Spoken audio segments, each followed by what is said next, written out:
Assalamualaikum warahmatullahi wabarakatuh. Perkenalkan, nama saya Maula Cahya Amalia, NIM 2005121404 di kelas 2020B Prodi Sistem Informasi.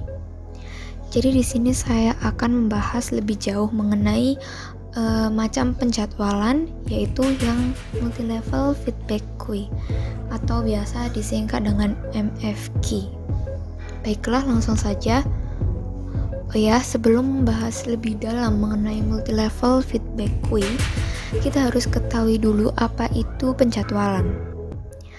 Jadi penjadwalan proses itu merupakan kumpulan kebijaksanaan dan mekanisme di sistem operasi yang berkaitan dengan urutan kerja yang dilakukan oleh sistem komputer.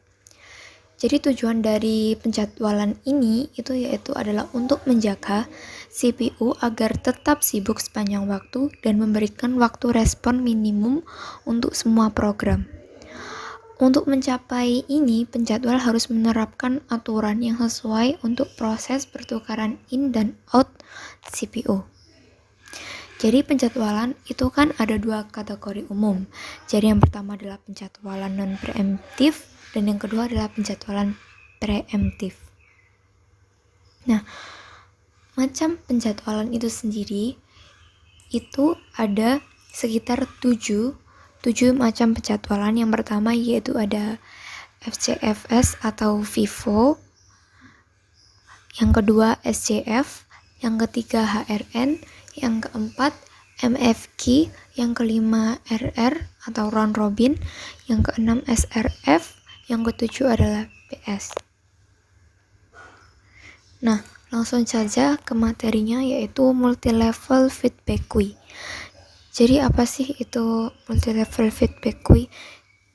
Jadi MFQ merupakan algoritma penjadwalan yang baik dalam mengoptimalkan proses-proses yang memiliki prioritas, karena dapat memindahkan proses yang memiliki waktu layanan atau burst time yang besar. Nah, algoritma ini tuh didefinisikan melalui beberapa parameter. Antara lain yang pertama ada jumlah antrian, yang kedua algoritma penjadwalan tiap antrian, yang ketiga kapan menaikkan proses ke antrian yang lebih tinggi, yang keempat kapan menurunkan proses ke antrian yang lebih rendah, dan yang kelima itu antrian mana yang akan dimasuki proses yang membutuhkan. Jadi multi-level feedback queue itu merupakan salah satu algoritma yang berdasar pada algoritma multi-level queue. Tapi perbedaan mendasar dari kedua macam penjadwalan ini yaitu biasanya terletak pada adanya kemungkinan suatu proses berpindah dari satu antrian ke antrian lainnya, entah dengan prioritas yang lebih rendah ataupun yang lebih tinggi. Ini menguntungkan proses interaksi karena proses ini hanya memakai waktu CPU yang sedikit. Demikian pula dengan proses menunggu yang terlalu lama. Proses ini akan dinaikkan tingkatannya. Biasanya prioritas tertinggi diberikan kepada proses dengan CPU burst terkecil, dan dengan begitu CPU akan dimanfaatkan penuh dan I/O dapat terus sibuk. Semakin rendah tingkatannya, panjang CPU burst proses juga semakin besar. Nah, jadi ini merupakan gambaran ya cara kerja multi-level dari feedback queue. Jadi yang pertama itu, semua proses yang baru datang akan diletakkan pada antrian 0 pada kuantum 8. Nah, semuanya ditaruh di situ. Jika suatu proses tidak dapat diselesaikan dalam kuantum sama dengan 8, maka proses tersebut dapat dihentikan dan dipindahkan ke antrian pertama atau kuantum 16. Lalu, antrian pertama hanya akan dikerjakan jika tidak ada lagi proses pada antrian yang 0. Dan jika suatu proses di antrian pertama tidak selesai dalam 16, maka proses tersebut akan dipindahkan ke antrian kedua. Antrian kedua akan dikerjakan bila antrian 0 dan 1 kosong dan akan berjalan dengan algoritma round robin. Nah, ini merupakan contoh dari algoritma, jadi penjabaran dari algoritma multi-level feedback queue. Jadi, diketahui di situ ada 3 proses, yaitu proses pertama, proses kedua, dan proses ketiga. Lalu ada arrival time. Pada proses pertama, arrival time-nya 0, burst time-nya 4, yang proses kedua arrival time-nya 2, burst time-nya 10, dan yang proses yang ketiga arrival time-nya 4 dan burst time-nya adalah 6. Nah, di samping kanannya itu terdapat diagram Gantt. Nah, itu setiap barisnya itu dinamai dengan level 1, level 2, dan level 3. Nah, level 1 itu memiliki quantum time sama dengan 2, level 2 quantum time-nya sama dengan 3, level 3 quantum time-nya sama dengan 4. Nah, di bawah yang ada angka 0 sampai 20 itu merupakan jumlah dari burst time itu sendiri. Nah, pada waktu ke-0, proses pertama itu datang. Lalu, nah begini cara penghitungannya, yaitu proses pertama di level pertama itu sama dengan burst time-nya dikurangi dengan quantum time-nya. Jadi 4 dikurangi 2 sama dengan 2. Jadi pada diagram Gantt-nya itu akan dikerjakan sebanyak 2 dengan sisa 2. Nah, ini sisa 2-nya akan diselesaikan nanti pada quantum time kedua. Nah, pada saat proses yang pertama itu selesai, proses yang kedua itu datang pada waktu kedua. Jadi proses yang kedua ini tuh akan dikerjakan setelah P1-nya, proses yang pertamanya selesai. Jadi P1 di level 2 itu dikerjakan terlebih dahulu, yaitu sisa burst time-nya tadi kan 2 dikurangi 2 dengan quantum time yang kedua yaitu 2. Jadi 2 dikurangi 2 sama dengan 0.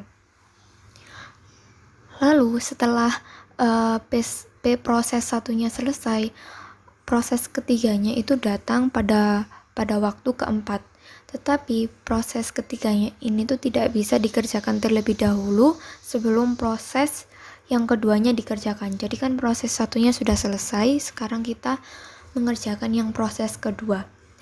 Jadi proses kedua diselesaikan di level pertama, yaitu dengan burst time-nya ada 10 dikurangi dengan quantum time-nya 2, jadi 10 kurangi 2 sama dengan 8.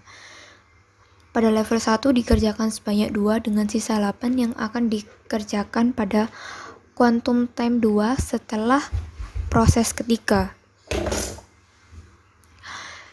Selanjutnya, nah setelah proses keduanya selesai, jadi proses yang kedua selesai itu tadi mengalami sisanya itu mengalami run on, jadi akan dikerjakan nanti lagi.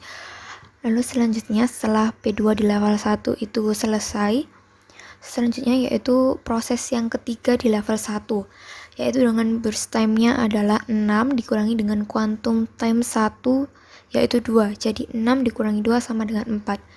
Dikerjakan sebanyak 2 dengan sisa 4 yang akan dikerjakan pada quantum time 2 setelah proses kedua. Nah, ini gambaran dari proses kedua di level 2. Jadi sisanya tadi kan pada quantum time pertama ada sisa sebanyak 8, lalu itu dikurangi dengan quantum time yang kedua yaitu 3. Jadi 8 dikurangi 3 sama dengan 5, dikerjakan sebanyak 3 pada quantum time 2 dengan sisa 5 yang akan dikerjakan pada quantum time 3 dan mengalami run on akan dikerjakan T3 terlebih dahulu di level 2. Jadi sisa burst time yang ketiga itu adalah 4, lalu dikurangi dengan quantum time yang kedua yaitu 3. Jadi 4 kurangi 3 sama dengan 1, dikerjakan sebanyak 3 di quantum time 2 dengan sisa yang akan dikerjakan pada quantum time 3 setelah proses kedua. Lalu setelah itu, karena proses yang kedua itu masih memiliki sisa, nah ini algoritma terakhir yaitu menggunakan metode round robin pada level 3, yaitu dengan membagikan sisa dari burst time yang kedua tadi dibagikan dengan quantum time yang ketiga yaitu 4. Jadi 5 dibagi 4 kan sama dengan 1 dengan sisa 1. Jadi sisa burst time yang 4 itu dimasukkan dulu ke dalam diagram Gann, lalu dikerjakan dulu yang dimasukkan terlebih dahulu yang proses yang ketiga, yaitu tadi kan di proses 3 di level kedua sisanya kan ada 1. Lah itu diselesaikan dulu, lalu setelahnya yaitu dimasukkan proses 2 dengan sisa 1. Jadi selanjutnya kita akan membahas tentang waiting time. Jadi waiting time pada proses pertama itu sama dengan 0. Kok bisa 0? Ya karena pada waktu si proses pertama ini datang, dia langsung dikerjakan oleh CPU ini tadi. Jadi tanpa perlu menunggu, dia langsung dikerjakan. Jadi waiting time-nya sama dengan 0.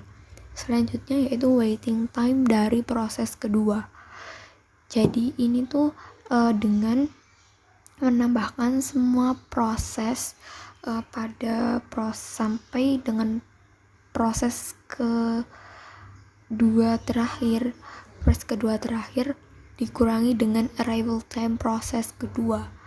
Jadi dari awal proses pertama level pertama sampai proses kedua level ketiga itu ditambahkan semua dikurangi 2 sama dengan 18.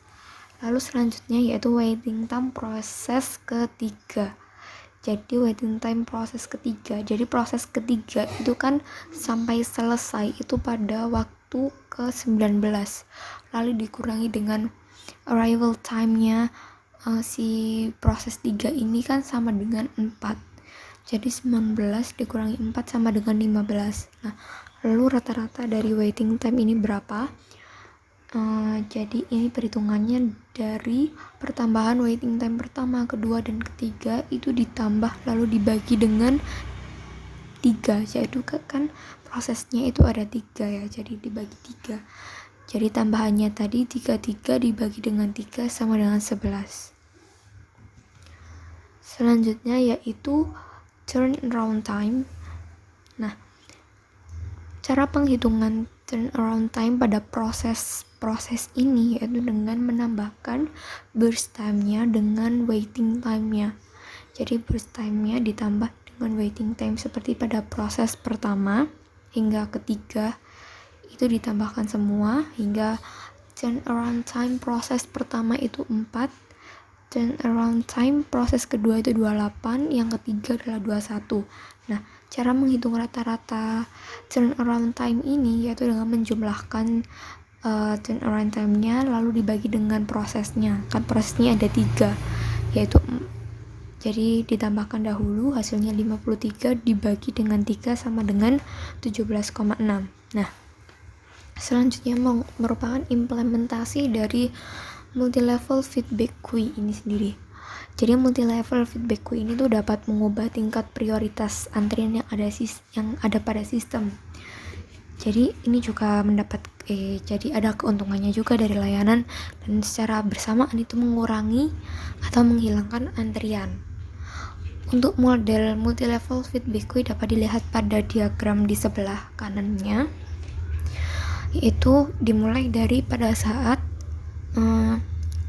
orderan makanannya itu dibaca. Nah, yang mendapatkan high priority akan didahulukan terlebih dahulu, lalu selanjutnya yang low priority baru dikerjakan. Nah, seperti order sudah komplit, sudah selesai. Sekian dari saya. Wassalamualaikum warahmatullahi wabarakatuh.